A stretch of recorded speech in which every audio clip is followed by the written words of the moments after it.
With Doubtnut, get instant video solutions to all your maths, physics, chemistry, and biology doubts. Just click the image of the question, crop the question, and get instant video solution. Download Doubtnut app today.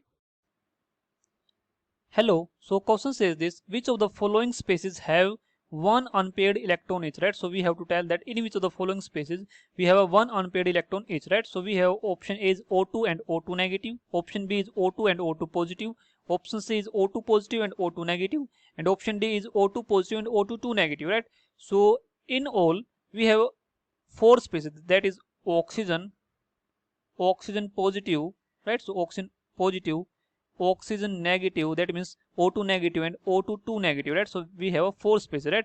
So to solve this we have to first understand the MO diagram, right? So you can see here the MO diagram of oxygen, right? So this is the MO diagram of oxygen, right? So this is the MO diagram, right? And you can see here this is the MO diagram, right? So this is the MO diagram for oxygen, right? Here you can see this, these are the bonding electrons, right? And these are the anti-bonding electron, that means this is a sigma star, right? So this is sigma star. You can see here these electrons are sigma star and these are sigma, right? So sigma bonding, you can see here sigma bonding, and this is sigma anti-bonding, right? So denoted by star, right? So this is the MO diagram of pure oxygen. Here you can see this, there is only two unpaired electron, right? So in the case of oxygen, two unpaired electron, right? So in case of oxygen there are two unpaired electron, right? So but in the question says that which of the following species have one unpaired electron, right? So one unpaired electron, right? So let's say if I talk about O2 negative, right? So if I talk about O2 negative, right? So that means we have to add one more electron, that means we have to add one more electron, right? So this becomes O2 negative, right? So this becomes O2 negative, right? So now this is the diagram of O2 negative, right?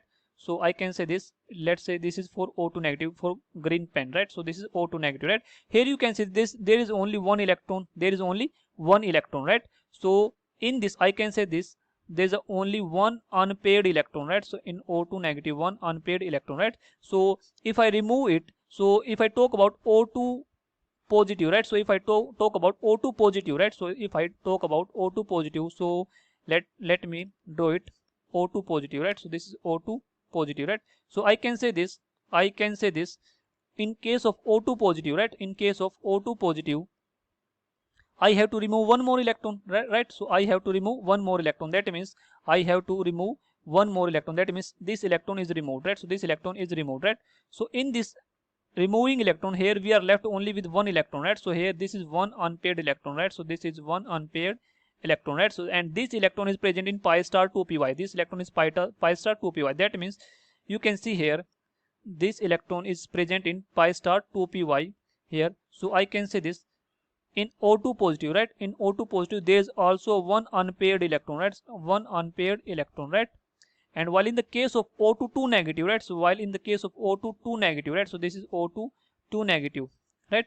While in the case of O2 negative, right? So let me erase it. So this is O2 negative, that means we have to add two more electron, right? So we have to add two more electron, right? So this is, you can see here I have add one extra electron and one extra electron, that means these two electron becomes paired. Right now there are paired electron, that means I can say there are zero unpaired electron, right? So zero unpaired electron, right? So there are zero unpaired electron, right, in the pi star orbital, right? In the pi star orbital. So I can say this in case of oxygen, right? So in case of oxygen, right? So this is O2 negative, right? So this is O2 negative, right? So this is O2 negative, I can write as zero unpaired electron, right? So zero unpaired electron, right?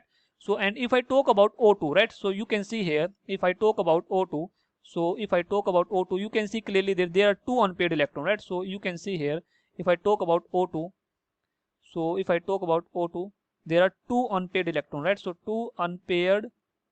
there are two unpaired electron, right? So there are two unpaired electron, right? So you can clearly see this, in O2 negative and O2 positive spaces there are only one unpaired electron, while in case of O2 there are two unpaired electron, and O2 negative there are zero unpaired electron. So you can see here the species which have one unpaired electron each, that means it becomes O2, so the species becomes O2 positive, right? So species becomes O2 positive and O2 negative, right? So this is the our species in which we have a one unpaired electron each, right? So let's check the option. In the option we have O2 and O2 negative. No, this is not right answer. O2 and O2 positive, yes, this have a one unpaired electron, but in case of O2 we have two unpaired electron, right? So this is also not right answer. In case of option C, O2 positive and O2 negative, yes, both the species having one unpaired electron each, right? So this is the right answer, right? And in case of O2 positive we have a one unpaired electron, but in case of O2 negative we have zero unpaired of electron, right? So I can say this option is also wrong, right? So we are left with the correct answer, that is option C, in which both the species O2 positive and O2 negative have a one unpaired electron each, right? So hope this answered your question. So thank you. For class 6 to 12, IIT JEE and NEET level. Trusted by more than 5 crore students. Download Doubtnut App today.